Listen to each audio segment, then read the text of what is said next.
Hello friends, welcome back to our channel tasty రుచులు. Friends, ఈరోజు నేను మన ఛానల్లో ఇప్పటి వరకు మనం మటన్ కర్రీని కానీ చికెన్ కర్రీని కానీ తిని బోర్ అయిపోయి ఉంటాం కదా. అయితే ఈరోజు ముక్కలు కాదండి, ప్రతి ముద్దలోనూ కూడా నోటి నిండా నాన్ వెజ్ టేస్ట్ నిండిపోయి మనం మటన్ కీమా కర్రీని ఎలా చేయాలో చూసేద్దాం. ఇది మనకు రైస్లోకే కాదండి, రోటీలోకి దేనిలోకైనా సరే ఈ కర్రీ అనేది సూపర్గా మ్యాచ్ అయిపోతుంది. సో అలాంటి ఈ మటన్ కీమా కర్రీని ఎలా చేయాలో చూసేద్దాం. ఫ్రెండ్స్, ఇక్కడ నేనైతే 1/2 kg మటన్ని ఈ విధంగా కీమా లాగా తీసుకున్నానండి. దీన్ని మీరు కొద్దిగా పసుపు ఉప్పు వేసి ఒకసారి ఈ విధంగా కలుపుకొని తర్వాత వాటర్తో వాష్ చేసి అయితే పక్కన పెట్టేసుకోండి.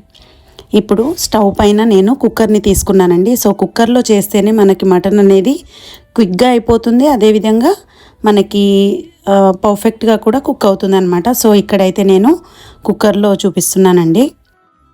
ఇప్పుడు దీంట్లో మనం 2 టేబుల్ స్పూన్స్ ఆయిల్ అయితే తీసుకోవాలి. ఈ ఆయిల్ అనేది మనకి హీట్ అయిపోయిన తర్వాత మనం ఒక 2 పెద్ద సైజులో ఉండే ఆనియన్స్ని ఈ విధంగా ముక్కల్లా కట్ చేసుకొని వేసుకోవాలండి. మనం మంటని మీడియం ఫ్లేమ్లో పెట్టి ఈ ఉల్లిపాయలు వేగేలోపు దీనిలోకి పర్ఫెక్ట్గా మ్యాచ్ అయ్యే మసాలా అనేది ఏ విధంగా చేయాలో చూసేద్దాం. ఫ్రెండ్స్, ఇక్కడైతే ఒక మిక్సర్ జార్ తీసుకొని దీంట్లో 3 ఇలాచీలు, 4 లవంగాలు, అదేవిధంగా 1 ఇంచు దాల్చిన చెక్కని తీసుకోవాలి. నెక్స్ట్ ఇందులోనే 1 టీ స్పూన్ జీలకర్ర, అదేవిధంగా 1 టీ స్పూన్ ధనియాలు, 1 టేబుల్ స్పూన్ వరకు ఎండు కొబ్బరి పొడిని, ఎండు కొబ్బరి లేకపోతే ఒక 2 ఎండు కొబ్బరి ముక్కల్ని ఈ విధంగా కట్ చేసుకుని అయితే వేసుకోండి. అదేవిధంగా 1/2 టీ స్పూను గసగసాలండి. అయితే ఈ మటన్ కర్రీలోకి మనకి సీక్రెట్ ఇంగ్రీడియంట్ వచ్చేసి ఈ గసగసాలనే చెప్పుకోవాలి. సో దీనివల్లనే మనకి ఫ్లేవర్ అనేది మంచిగా వస్తుందన్నమాట. సో వీటన్నిటిని కూడా మనం ఫస్ట్ కొంచెం మెత్తటి పొడిగా అయితే చేసేసుకోవాలి. తర్వాత ఈ పొడిలోనే నేను ఏంటంటే లైట్గా వాటర్ అనేది యాడ్ చేసి మళ్ళీ ఒకసారి మిక్సీని తిప్పుతున్నానండి. ఇప్పుడు మనకి పేస్ట్ లాగా అయితే అవుతుంది, ఎందుకంటే గసాలు అనేవి ఉన్నాయి కదా. సో దానికోసం అయితే నేను వాటర్ని అయితే యాడ్ చేస్తున్నాను. సో వాటర్ వేయడం వల్ల గసాలు అనేవి మంచి పేస్ట్ లాగా అయితే అయ్యి మనకి గ్రేవీ అనేది కరెక్ట్గా వస్తుందన్నమాట. ఇప్పుడు మనకి ఆనియన్స్ అనేవి ఫ్రై అయిపోయాయండి.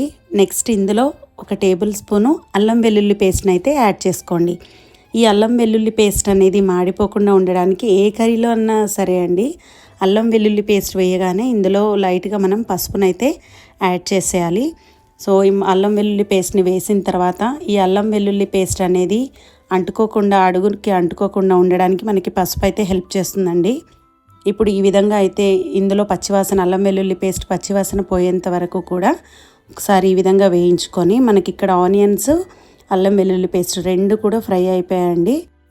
ఇప్పుడు దీంట్లో మనం పక్కన పెట్టుకున్న మటన్ కీమా అనేది వేసుకొని ఒకసారి బాగా అయితే మనం కింది నుంచి పైకి ఒకసారి బాగా కలుపుకొని కుక్కర్ మూతకున్న విజిల్ అనేది తీసేసి మూత పెట్టి ఒక 15 నిమిషాల పాటు 15 మినిట్స్ పాటు మీడియం ఫ్లేమ్లో ఉంచితే ఏంటంటే మనకి లోపల కీమాలోంచి వాటర్ అయితే రిలీజ్ అవుతుందండి.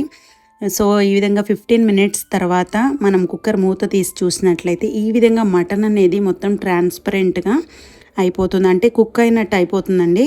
సో దీంట్లోంచి కూడా వాటర్ అనేది రిలీజ్ అవుతాయి అన్నమాట. సో మటన్ ఆల్మోస్ట్ 70% అనేది కుక్ అయిపోయిన తర్వాత ఈ కీమా అనేది మనం ఇలా లైట్గా వాటర్ అనేది ఉన్నప్పుడే ఇందులో 1.5 టేబుల్ స్పూన్ వరకు కారం అయితే తీసుకోండి. అదేవిధంగా మీ రుచికి సరిపడా సాల్ట్, కొద్దిగా పసుపు వేసి కలుపుకొని మసాలా పేస్ట్ను కూడా యాడ్ చేసేయాలండి. ఇప్పుడే మనం ఏదైతే ఈ మటన్ కీమా కోసం మసాలా పేస్ట్ రెడీ చేసుకున్నాం కదా, ఆ మసాలా పేస్ట్ని కూడా యాడ్ చేసి అదేవిధంగా కొద్దిగా కొత్తిమీరని కూడా వేసేసుకొని ఈ మొత్తాన్ని కూడా ఒకసారి కలిపేసుకొని మళ్ళీ మరో 5 నిమిషాల పాటు కుక్కర్ మూతకున్న విజిల్ అనేది పెట్టకుండా మూత పెట్టేసేయాలండి. ఈ విధంగా చేయడం వల్ల ఏంటంటే మసాలాలు ఏవైతే మనం కారం కానీ మసాలా పేస్ట్ కానీ ఇవి వేసామో వాటికి ఉన్న పచ్చివాసన అనేది మొత్తం కూడా వెళ్ళిపోయి మనకి మంచి అరోమా అయితే వస్తుందండి. ఇప్పుడు ఒక 5 నిమిషాల తర్వాత ఇప్పుడైతే మూత తీసి ఇందులో ఒక 1/2 గ్లాస్ వరకు వాటర్ని యాడ్ చేసుకోవాలండి.